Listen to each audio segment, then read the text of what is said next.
is Elizabeth Ortega. I'm from community of Kababi, and right now, presently, I'm residing here in Tucson. And I'm here to show you what to collect out in the desert if you're searching to make pottery. And the dirt you can see around me, this has different colors, but if you look at it, you can tell that it's kind of is good. But the only way you can do it is I used to get a stick and I dig it. But when you look at these either choya ribs, this is what you use for firing your pottery, because they say that the flame is very thin like branches, but the firing is really good, because once you fire this, it burns fast, and it bakes your pottery real fast. So this is something that you want to invest in or look for one. And get a couple of these choya ribs, chop it up, and when you're ready to fire, that's when you do it. So when you're looking for clay, when you dig it up, and you can see this right here, see it? You see this right here where it's kind of colory. That's when you know that there's clay there. It has a little dark in there. It's dark.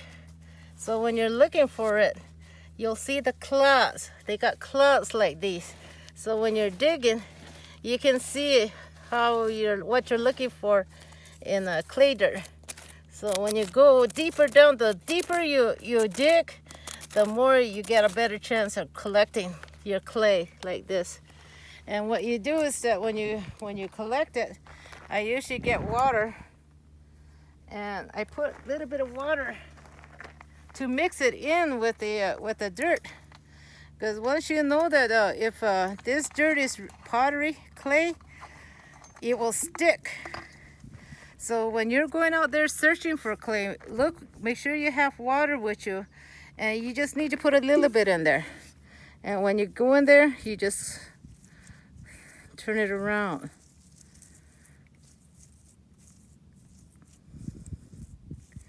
And when you're turning it around, you can see all the rocks that came out that I collected, but then the bottom is the clay.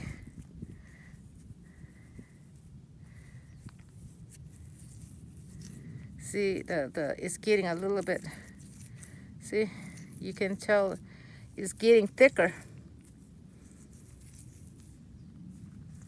So this is how you'll know when you're getting clay dirt, is when you have to put water in there, and then you have to move it around in your hand, and let it have its textures with the air. And then if it's textured, then you can move it around, make a ball out of it. And this one disappeared.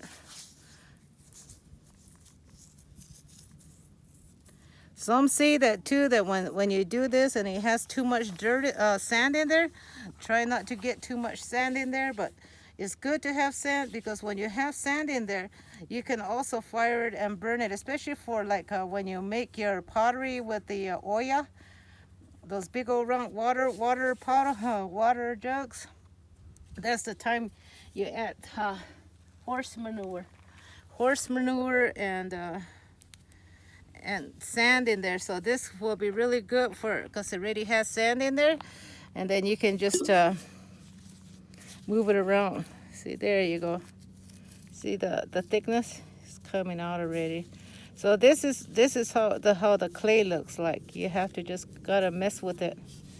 And if that's it, and you think this is good, and you dug a little bit more, and then you'll get that form. See it? Now you get that form of the clay.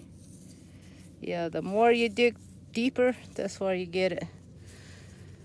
And what you do is when I tell people about this clay, is when you collect it, also put an offering in there. Some put shell necklace on there, or a red string, and say a prayer and tell them why you're digging this clay to collect the dirt for is making your own pottery. And then the earth will accept you, and he's gonna work with you. And when you get done, make sure you cover it back up.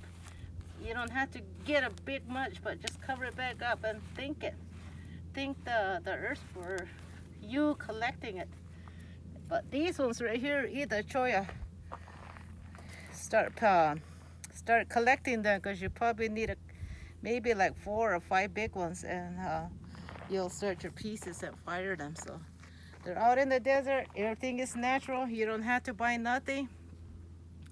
Everything is utilized here. The rocks, the choya buds, the dirt, and only thing you just need is a shovel, a pick, or and a bucket. And all you do is just dig it out and collect what you need and cover it up, and then start prepping it.